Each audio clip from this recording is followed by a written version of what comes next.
Hey everyone, welcome to another episode of Easy Conversations, a podcast about having easy conversations. I'm your host, Furkan Dandia. In this week's episode, I sit down with Nik Novak. Nik has recently started a brotherhood called Ascending Men. In this episode, Nik shares his experience in the pickup game and what he learned from that experience.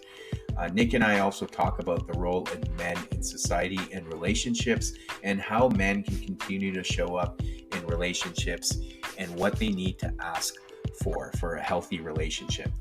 I hope you can get a lot out of this episode, and if at the end you could leave a 5-star review, I would truly appreciate it. Great, Nik. Thanks for joining the podcast. Super grateful for you to take the time and accommodate me around your busy schedule. So really appreciative. And before we get into it, I just want to give you an opportunity to introduce yourself, talk about what you've been doing, where you're from, and a little bit on the work you're doing in the Ascending Man and stuff like that. Sure. Thanks for the intro. So my name is Nik Novak, and I'm a relationship coach for men. Last year, I was giving men advice on relationships on Facebook and Reddit, and I came across a couple brotherhoods. One called Modern Renaissance Man, and the other one was Uncivilized by Trevor Boehm, and that really caught my interest. And I also saw the need for men to gather in a space and have deep conversations, especially when it came about relationships. A lot of men had different Facebook groups, that like private groups, where they could share their experiences with the relationships. So I saw the need for that. But once I saw MRM and Uncivilized, it really caught my interest. So I began studying brotherhoods. I began understanding all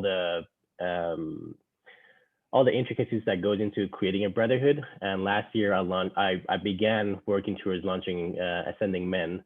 So I started an Instagram page and began posting there. And a couple months ago, I launched Ascending Men. Right now, we're a group of eight men that hold this space, and we focus on honor, leadership, truth, and courage, and being authentic. And after 10 meetings, right now we're 4 meetings in, we're going to open the group for more people to join in. So that's like a summary of what I've been up to in the last year. And right now I'm living in Phoenix, Arizona. Originally, I'm from Dallas. Also traveled to the Middle East and lived there for quite some time, about 12 years. And I came back to the States when I was 15. Cool. Yeah, that sounds really interesting and quite the experience, I guess, when you're in the Middle East, because obviously the perspective on relationships there is a lot different. Yeah, definitely. So you probably have a good diverse background in that sense, and especially in the work you're doing. So when you talk about relationship coach, you kind of hear that quite a bit, especially on Instagram or other forms of social media. What does that really look like? And obviously your targeted audience is men, but in order to be able to give them coaching on relationships, you need to have a certain perspective on from the female side, right? Female psychology, right? Yeah. So maybe elaborate a bit on that in terms of what does a relationship coach, like, what does that entail, and what kind of advice you give other men? Yeah, so most men that I work with, usually they're going through a breakup or they're having difficulties finding a woman, right? And a little bit about myself. So when I was 23 years old, this is about 8 years ago, I discovered the pickup community, right? I think the manosphere breaks down into the game community, which is called the pickup community. Then there is the Red Pill, MGTOW, there's MRAs, right, men's rights activists. And now what I'm seeing is a new movement of men's work that's added to the manosphere.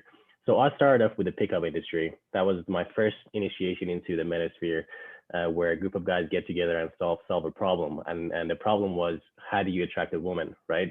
And I just sucked at it. I just didn't know how to do it. I had one relationship at that time that was just really toxic. And it really just destroyed me. It destroyed my ego. It destroyed, it just broke my heart. Basically, long story short, the person I was dating for 8 months had a fiance in Russia, and I had no idea, right? And I could imagine being my first relationship. It just really just shattered my reality, right? Um, so I became obsessed with understanding the dynamics that goes into relationships and into game and attraction. And the first thing that I realized was around that time, as I began studying it, was that my perception on woman wasn't an accurate perception, right? It was a perception given to me by my culture, like specifically from Iran, right? When I grew up there as a teenager, but also here in the States as well. And when you have a false perception of reality, you begin reacting to your reality, which is false, authentically, but at the same time, your reactions won't be as effective, right? So you might choose certain behaviors based on what you understand about women, how to attract them, how to keep them happy, how to draw boundaries, and all these things. But what happens is if you're reacting based on falsehood, nothing's gonna work in your life, right? It's better to just face reality and get as close as you can to the truth in order to have a good life. So not to get too deep, that was one thing that I realized, and I think one of the cultural shadows that we have today in the West is to deny the feminine nature, right? The biology that goes behind our impulses, right? Things like hypergamy, things like female solipsism, all these concepts I wasn't aware of as a guy. What does it really take to attract a woman? So I became obsessed with it, and I saw how over the years I was getting better at for example, my confidence was getting better the more I understood the dynamics of man-woman relationships. And I began attracting towards myself higher quality women the more I tried to basically practice game at the time, right? And my main focus was on the externals, which was basically memorizing pickup lines and all these things. That's how most people get into it. But then after a couple of years, I realized it's not about that. It's about who I am, right? It's about how I carry myself. It's about having boundaries as a man, right? And there was one negative thing that came out of this that I want to get to, but over the years, what I realized was I was understanding my manhood through the eyes of a woman because I was practicing, game and going out and approaching women and dating multiple women and kind of just going crazy with it in my early 20s. But what that did, though, although I was becoming more masculine, I was becoming more confident, learning how to draw boundaries and all these things. I was still, I think, missing a huge portion of manhood or understanding my masculinity because I was so focused on understanding how can I attract a woman, right? So I would walk into a room, for example, and if there was a beautiful woman there, I would start thinking, okay, well, I'm trying to attract her, so based on that, I'm going to choose this behavior, right, and embody this side of myself, so I can attract that woman. But that became such a reflex for me that it became part of me. It just became natural at it. But I realized I was still validating my manhood through a woman's eyes, right? And that's a huge, in my opinion, issue that I see today with many men still. So 8 years into me practicing game and dating women and being in many relationships and giving advice to men, I realized about myself, but I also realized a lot of guys who were also in it for a long time, not only they were happy about the results they were getting, they were more so happy because other men were watching them, right? I noticed that about myself too, because it brought me a lot of status, right? Many of my good friends that I have today came from that, right? I was getting, even to this day, getting offers for a free ticket to go to Europe and travel with a friend because they know that if they include me, then that means they're gonna have a good time going out, talking to people. And so that right there is like a huge status boost, right? For a guy. And I was getting addicted to that. and that also was one of the realizations that I had, that a lot of guys, what's also missing in today's culture is that we lack brotherhood, right? Mm-hmm. And we're so hungry and we're starving so much for a connection to another man, where we can share our pains, where we can be seen by another man, that we're willing to go, we're willing to make some really crazy decisions just so we can prove ourselves to other guys, right? Mm-hmm. Mm-hmm. Um, so yeah, I kind of forgot even the question. I think you asked, when it comes to relationships, what kind of advice I get, right? I give. Was that the question? Yeah, no, I think that's, I mean, the stuff you've touched on, the background behind it and what inspired you is really important, because I think that tells part of the story. And then we could get back to the relationship advice question in a bit here, but I wanted to explore some of the stuff you mentioned. Sure. And I think part of it was, like you said, your ego was shattered, and it was so important for you to figure out, okay, I'm not going to let that happen to me myself again, right? Mm-hmm. So I'm going to figure out this game, and you did all that work. And you touched on it. I think it was getting that validation from women, but also, like you said, it was an ego inflation when other men saw you performing, right? Mm-hmm. At this high level.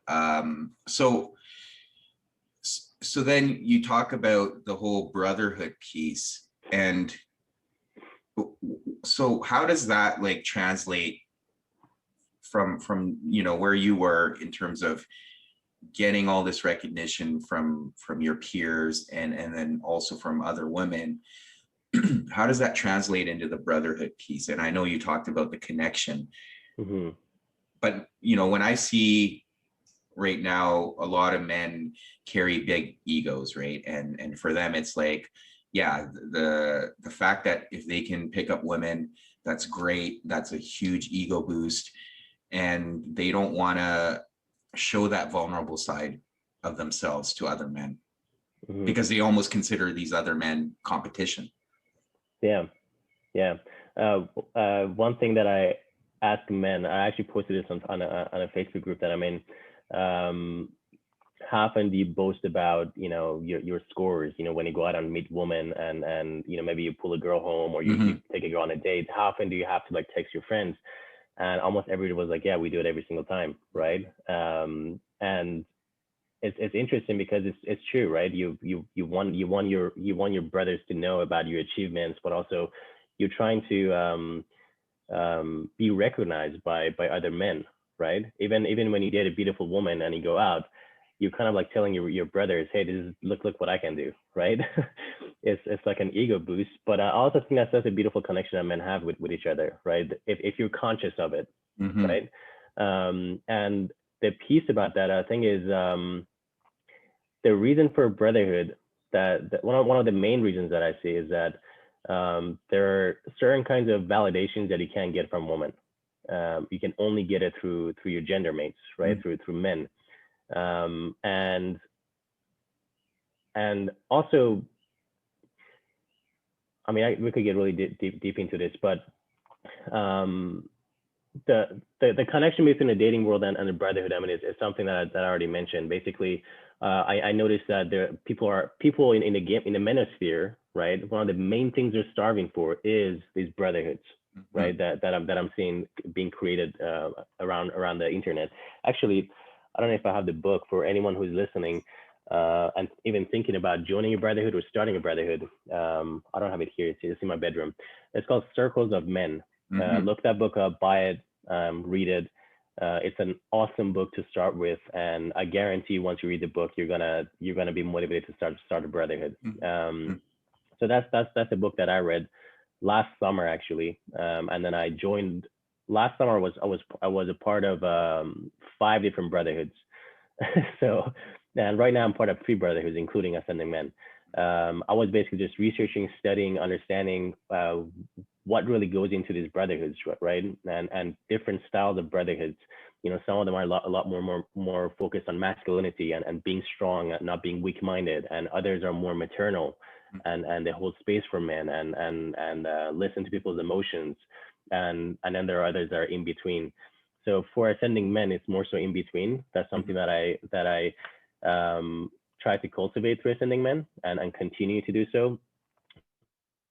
One of the main reasons that I wanted to start this brotherhood was because I realized at the age of 30, I was complaining so much about my culture that I'm in right now, right? About all the things that I wanted to see in my culture that I don't see, and how, like I told you, I went through a crazy breakup when I was young, and then I spent the rest of my pretty much 20s trying to understand my love life, right?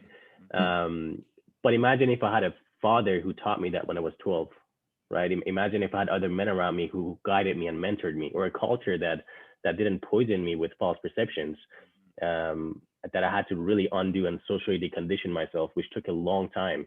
So I paid a high price for it, and because of that, when I began complaining about the culture, I realized, well, no, Nik, you are culture, right? We are culture, right? I'm also contributing to the degeneracy that I was seeing in my culture, but at the same time, I didn't want to admit it. I was only pointing fingers, right? And I noticed that every single one of us can influence our culture. That's what marketing is. When you start a business and you market yourself, if it catches on, you're basically, whatever your business is, you're influencing your culture, right? Because you're gathering people towards your business. There's an attitude behind your business, and you're connecting with other people. That's influencing the culture around you. So one of the main reasons I wanted to start Ascending Men was to cultivate the qualities and the lessons that our culture failed to pass on to me, at least, so that we can have a outwards ripple effect towards our culture and influence it in a positive way. Focusing on things such as honor, masculinity. I know a lot of people wouldn't agree with this, but I think masculinity is under attack. I think we're more so moving towards a feminine republic, but we don't really recognize it. I know a lot of people in the community, because they're involved with this work, especially in the pickup community, they understand this, what I'm saying, but a lot of people outside of it, they haven't really realized it yet. It's sort of like where the subliminal matriarchy is not direct, femininity is not direct. Patriarchy, masculinity is direct and in your face, you can see it, but matriarchy is lurking on the background, right? It's always indirect. But I've definitely seen it over the years. It's on the rise. And one of the things that's happening is that the pendulum is swinging from finding the femininity taboo, like 100 years ago, whatever feminine qualities were taboo, to now the masculine qualities are becoming taboo, right? And that's probably part of the process of our evolution as a culture, because the pendulum has to swing back at some point. Yeah. So I think maybe in the next 10, 20 years, we'll have like a middle ground of, respecting men's rights and respecting women's rights and having true equality. But so yeah, the more we're moving towards a feminine republic, things such as honor, for example, is completely vanishing, right? Even something as simple as respecting a flag of a country, or having honor in the things that you do, and things like morality. And other masculine qualities are evaporating from our culture, and we're putting a high emphasis on feelings and on basically feminine qualities, right? Which have their place, but again, they need to be balanced. So the more I saw that, the more I realized I need to create a space where I can cultivate these things that I'm seeing evaporating from my culture, so that I can begin teaching it to other men. So yeah, sorry, I went all over the place with that. No, that's great. And I think one of the things you talked about, we all need that brotherhood or connection to other men. And, I just kind of drawing on personal experience, like even when I'm in relationships, I enjoy spending time with my partner or whomever I'm in a relationship with. But then there's a time where I need that space with just hanging out with my friends, with my boys, and just, whether it's playing poker or just going out or going for a meal or whatever, you need that time. And to your point, we all need that connection, because I've seen it happen, and myself included. You kind of get in a relationship or you get married and you just don't have time to spend with your friends, and then you struggle, right? There's this internal struggle. You just can't figure out what's going on. And how often you hear your friends say, "Hey, I can't, I'm busy with the missus," or "I'm busy." It's ridiculous. Yeah. I think most families are actually, I said the culture is subliminally becoming matriarch. I think most Western families are matriarch, are very matriarch, because if the woman's not happy, the relationship is in trouble. If the man isn't happy, well, it's okay, right? Yeah, I think that's figure it what I'm out. saying. Figure it out, right? Yeah. And that didn't used to be the case. If you go back 100 years ago, it was flipped, right? If the man wasn't happy, the relationship was in trouble, right? So there are all these symptoms of what when I call it a matriarch. A lot of people are like, oh, that's conspiracy. No, we're moving towards a matriarch for sure. It's showing up in our families, in our relationships. And one of the best things you can do to help your relationships is to have a brotherhood, a group of men where there are no women or children allowed. It's just a group of men, right? That's been the case throughout humanity, right? But now we're throwing that away, right? And something men do to each other that women I guess don't understand, especially now in a mainstream level. We're trying to also get rid of that. If you ever do martial arts, what happens is if you're wrestling with a brother, right, and practicing, that person's going to push you to your limits, right? And he's also expecting you to push him to his limits, right? Because I want to make sure that you're strong so I can rely on you. So I'm going to make sure I poke you, and I might even be making fun of you in public sometimes, right? And making jokes about you. And that's because, and I do that with a couple of my friends. And I remember when I was doing that in front of women, a lot of them were like, you guys are so mean to each other. And I was like, not really. We're having a fucking blast here, right? Yeah. But what they didn't understand was that what men do throughout, when I say what men do, I'm talking about mankind. I'm not talking about 2021. I'm talking about all of humanity, right?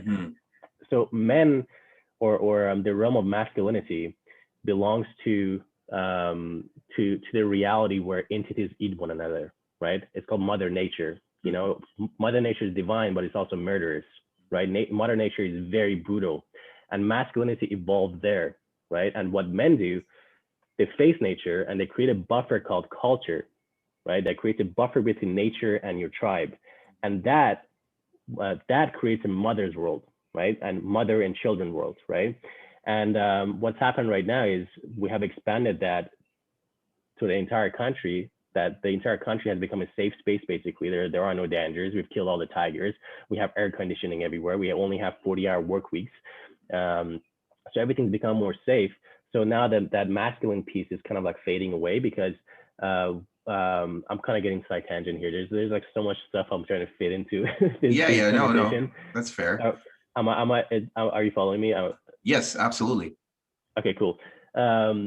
So that's fading away, and women no longer don't have to basically rely on their man, right? Because they're relying on other men. They're relying on the states, which is protecting them, which is run by men. They're relying on a military system, which is run by 90% men. They're relying on builders that build the cities that we live in. Pretty much everything around us are built by men, right? But other men, not you, but other men. They're relying on a police system, which is again ran primarily by men. So they don't have to rely on their partner, and women go, I don't need a man. Well, it's like, yes, you do. You do need men. You just don't need your man, right? Yeah. And women will always need men. That's how nature intended, right? And nature is very, very murderous and very brutal, except that we have separated ourselves from nature for so long that now we're even confused about our gender. We're confused about the simplest things in life, because Mother Nature hasn't showed its face to us for a very long time. But usually what happens is when we stray away from nature too much, what happens is things collapse and it corrects itself, right? So when it comes to men in brotherhood, it's really important for us to get together, because what happens naturally is exactly what I said, especially in martial arts. We push each other to our edges, right? Now, if I think I'm hurting you, I'm gonna stop. Right? I'm like, hey, you okay, man? Like, I'm not trying to break your arm here. I'm not trying to hurt your feelings, but I'm still gonna push you to the limits. But if I find out that you're getting hurt, I'm gonna stop, right? We talk so much about men getting connected to their emotions and you know, to the grief and crying. Well, I think men are actually very, very empathetic towards each other. Even though it's not really shown like that in the mainstream. Like when it comes to actually getting hurt, like if you go through a divorce and get zeroed out, like you lose all your money, all your wealth, and your kids are taken away from you, and you're in a bad space. I don't know of a single guy that's gonna look at you while you're crying and go, "Hey man, man up," right? Not a single man's gonna do that, right? Yeah. But at the same time, though, when I do understand that there is this emphasis on boys to man up and not feel their pain, and what that does is it disconnects them from their body, from their sensations. So that's definitely not healthy.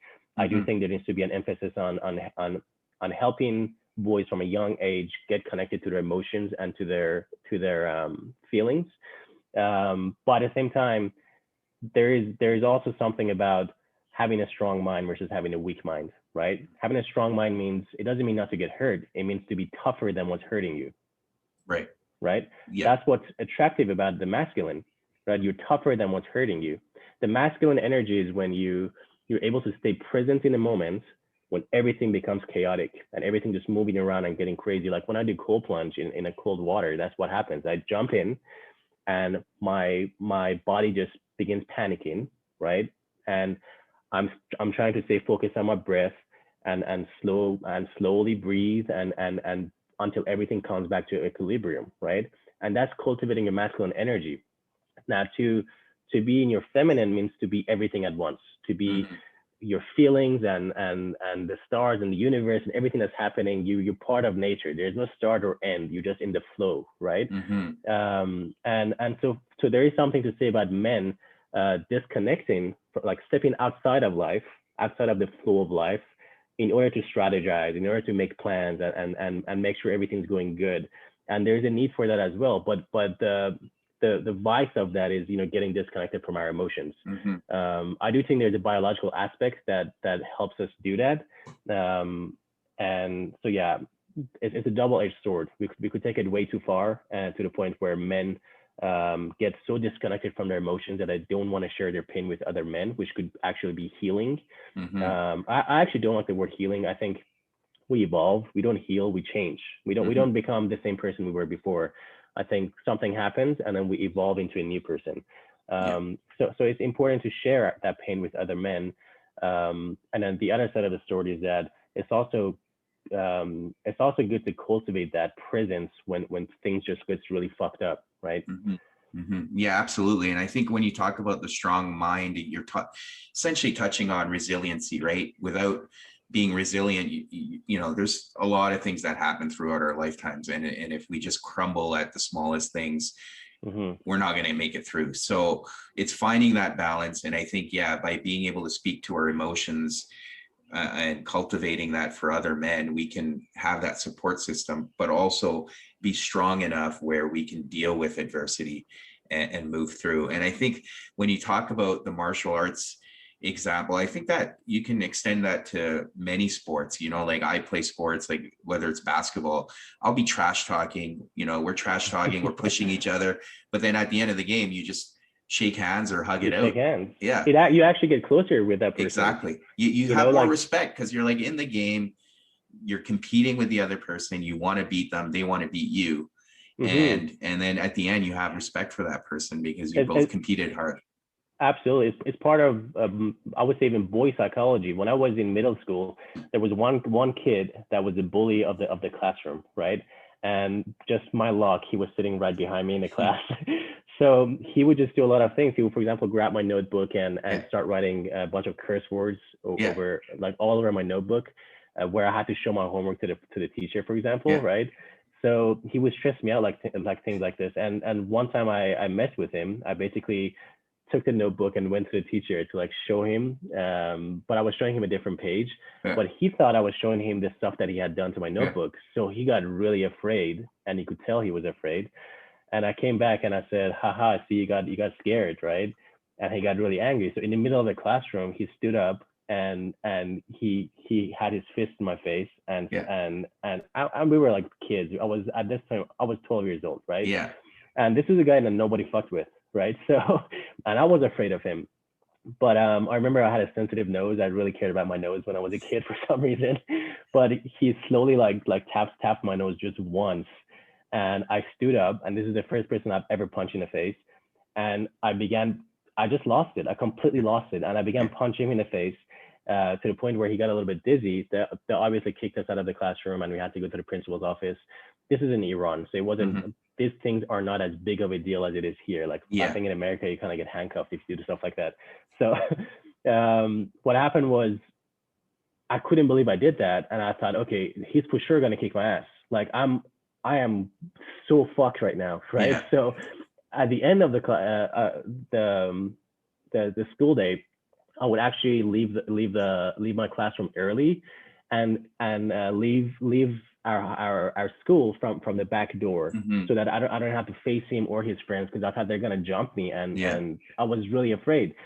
I did that for 2 days. Even in the mornings, I would get to class early, right? Because I didn't want to, we had to line up before going to the class. Hmm. I would skip that and just go to the class. On the third day in the morning, when I went to the class, he was in the classroom.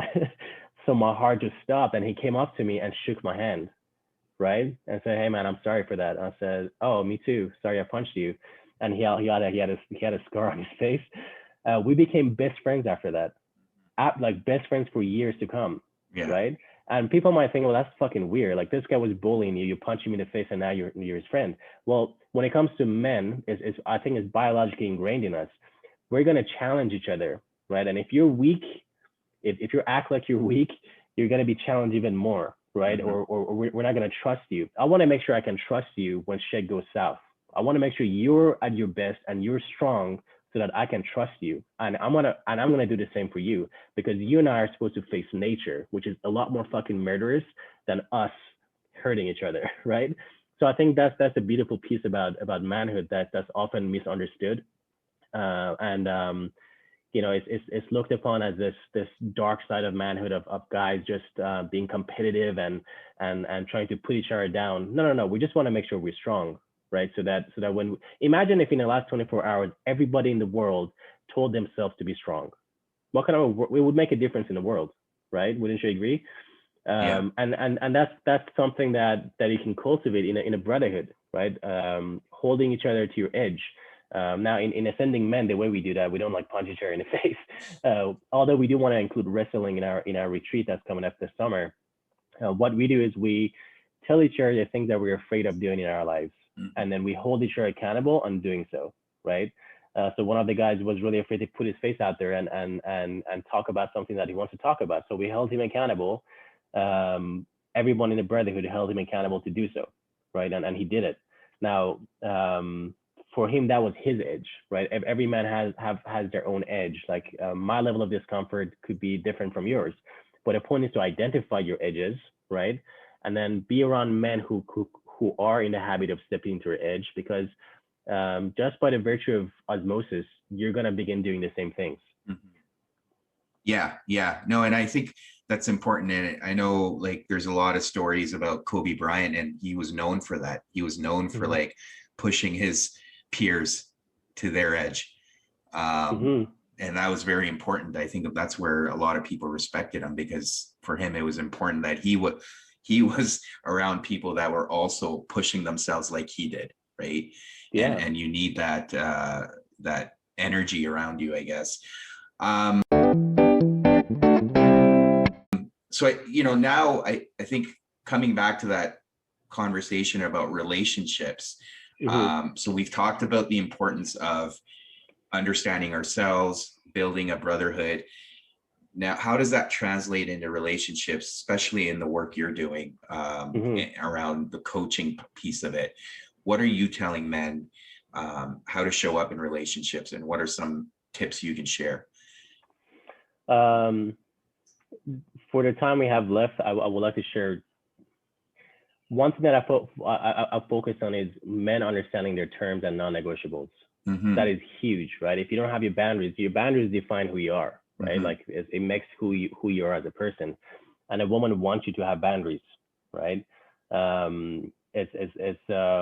It's attractive to be a guy who knows what he wants in life, and he knows his terms and non-negotiables. Um, if that's something that I tell guys to focus on. If you don't know your non-negotiables, if you don't know your values, don't get into a relationship, because what's going to happen is you're going to get into a relationship and then discover those things as you go along, right? Your girl might go out there, and if you're in your 20s and you don't have much boundaries, she could be out there partying and clubbing without you, and that's hurting you, but you don't want to say it, but it's starting to poison your container of your relationship. And then eventually you bring it up, and it's going to cause friction.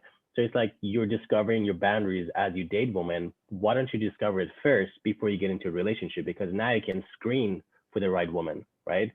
Yeah, so that's one of the biggest things that I would tell men.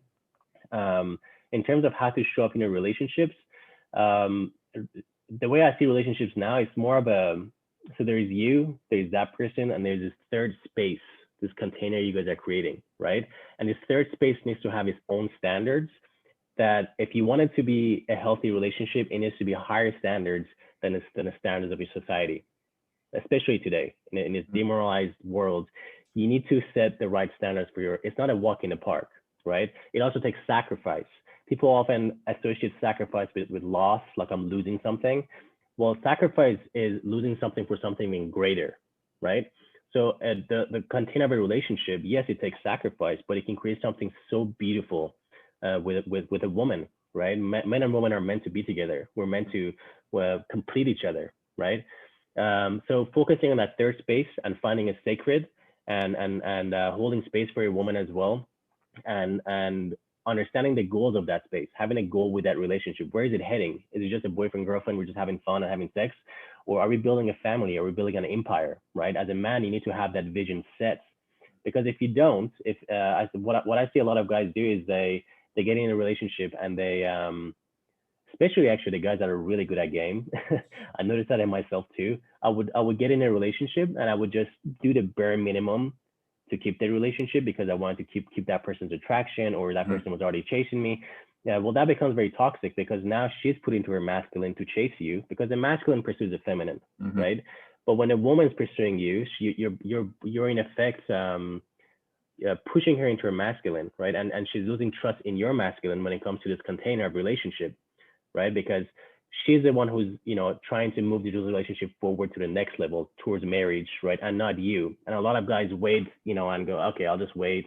And she's the one who kind of takes it from level one, let's say just level one being in an exclusive relationship, to a serious relationship. And let's say level 9 is marriage. She's the one who wants a relationship more than you do. And a lot of guys find comfort in that. So I would say have a vision for your relationship, take charge, right? And move it forward. Don't be afraid to want a relationship as much as she wants a relationship. Yeah. And also have your boundaries and values, so that when you find the right woman, so if a woman doesn't have your values, your core values and morals and non-negotiables, right? Like that doesn't respect your non-negotiables. She could be in her feminine and it could be in your masculine and cause that attraction. What happens is, though, over time, that thing's going to get fucked with. There's going to be arguments. She's going to be stepping into her masculine. You're going to get hurt and get into your feelings. And it's just going to mess up the sexual dynamic the sexual polarity in a relationship in the future. Versus if you find someone who matches your values, who sees the world through your eyes pretty similarly, and respects your boundaries, you can create a healthier relationship, and the sexual polarity isn't going to get fucked with in the future, right? She's going to have your values, have your standards, understand your non-negotiables in the relationship, then get into a relationship and choose the right woman before you get into a relationship. Yeah, I just wanted to go back to the conversation on boundaries, because I know you mentioned that it's really important, because without boundaries, there's no vision to the relationship, right? And often, so again, I just want to highlight or emphasize that don't be afraid to set your boundaries, because that's going to pay off later on in the relationship. Because often I think men are scared to set boundaries because they're like, oh, she's not going to agree to this, and she's going to be like, oh, get the hell out, right? And that in itself is a good indicator, because that's not the type of person you want to be in a relationship with. If she can't respect your boundaries early on, or crosses your boundaries periodically or frequently, that is a red flag. And that's where I think men get complacent. And it's also a red flag for her. Exactly. So she's gonna be like, if I can, women are like an expression of nature. Like, the feminine energy is nature. I think nature is feminine, and they're gonna test you, right? And they want you to be at your best. They want you to be, strong. And I know, like, there's a huge emphasis on on, get in touch with your emotions and cry and and I get the benefits of that. When it comes to sexual attraction, it just doesn't work that way. Women want you to be strong. They want you to stand up for the things that you want in your life, right? Because if they can walk over you, that means the rest of the world can walk over you. But if they can't walk over you, that means, okay, I can trust him with my life now, right? This is a guy that, even for me, isn't breaking his terms and his non-negotiables. I can trust this guy. Now I can relax into my feminine and follow his lead, right? Because I can trust him going out there and making it happen. Right. So that's the piece. And a lot of guys, again, they want to keep, like you said, they want to keep that relationship going, and they don't say the things that they want to say. And that's because they suppress a lot of emotions too, as well. So speaking of getting in touch with our hearts and our emotions,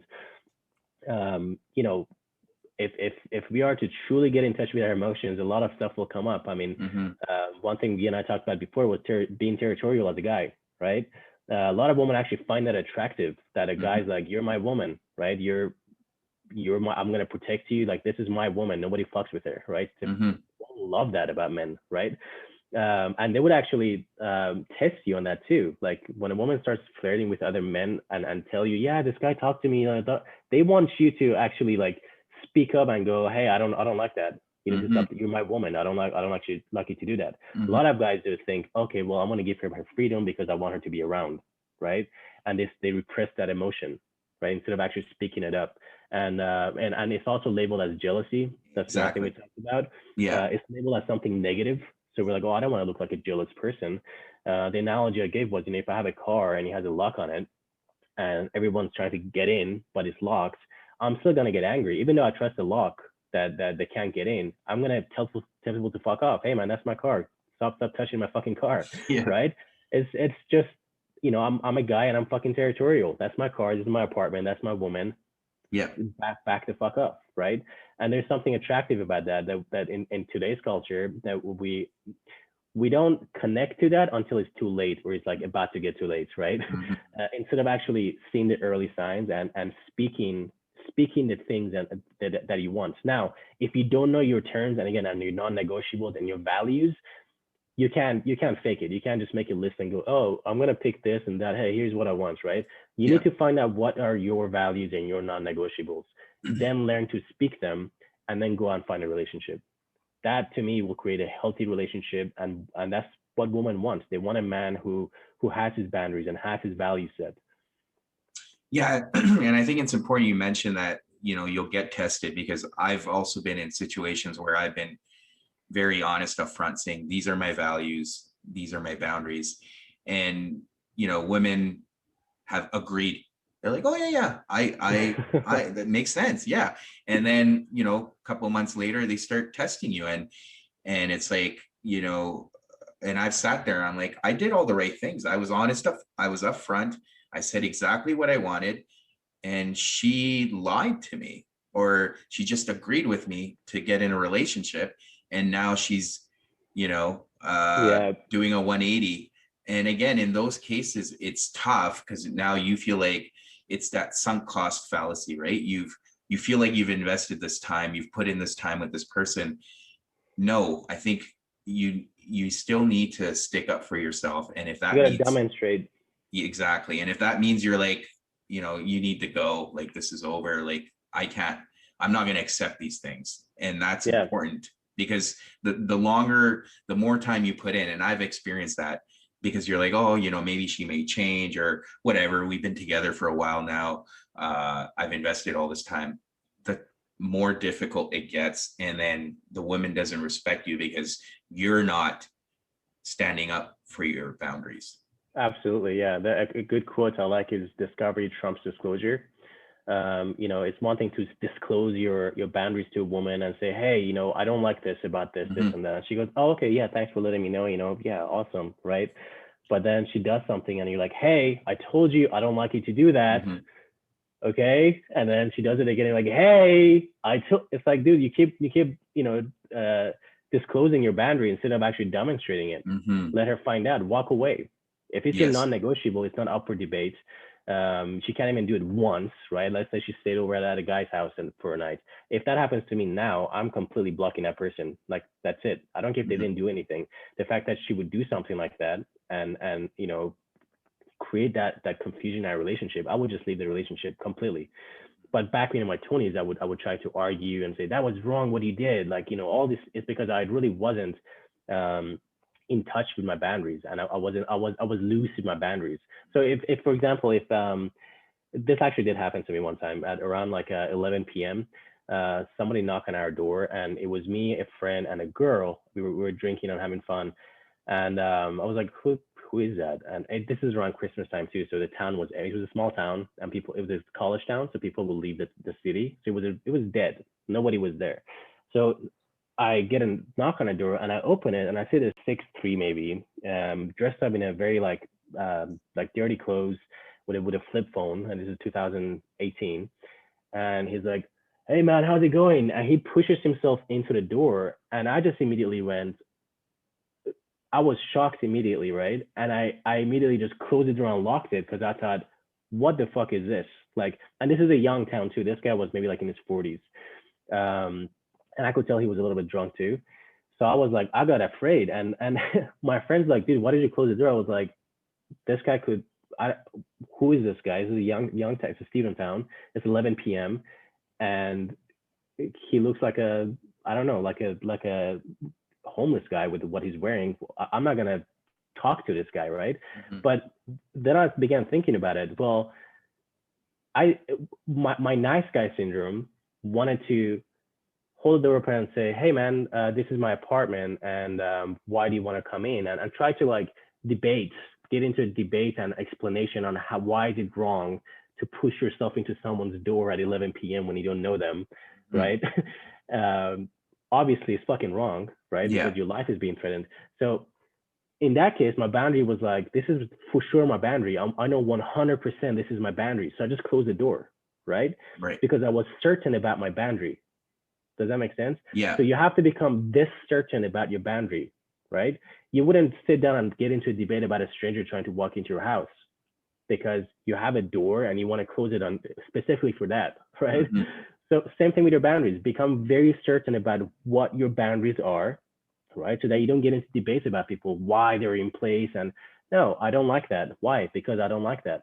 That's who I am as a person. I don't like being in a relationship where that happens. But Right. why? Because I don't.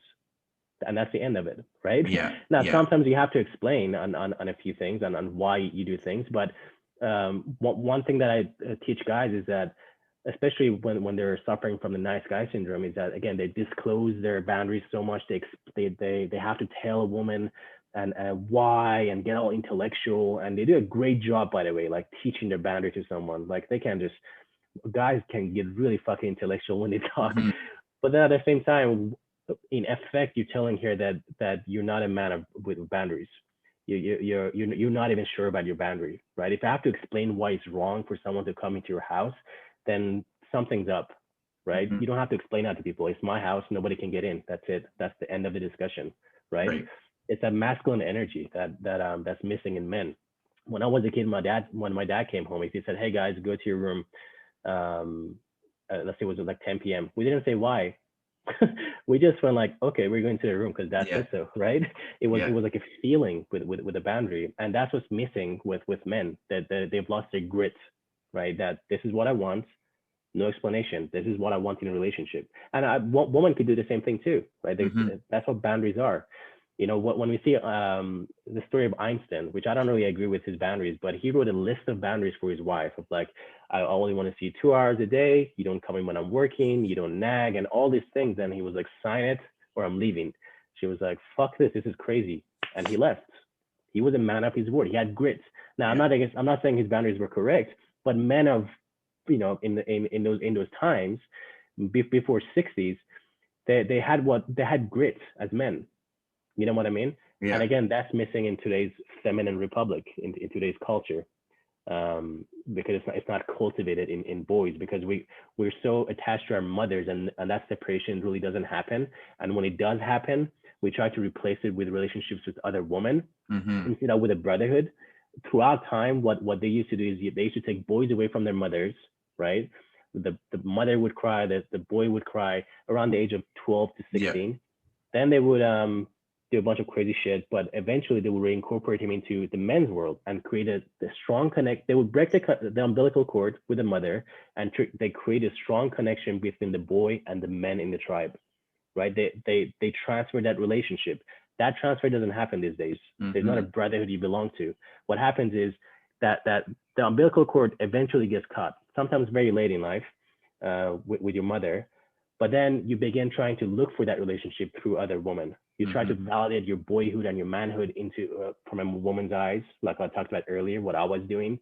And you wanna keep women happy the same way you want to keep your mother happy. The problem is that your mother was postmenopause, 47, 50 years old, and you wanted to be a good boy to your mother and impress her. Well, the same thing that impresses a woman in her 40s, 50s isn't the same thing that impresses a woman in her 20s. So you're bound to just get destroyed by women in the dating world. So Yeah. I just ended there. Yeah, no, I think that's a great analogy and explanation. Yeah, and I mean, again, I want to thank you for coming on here and sharing your perspective on all this and all the work you're doing.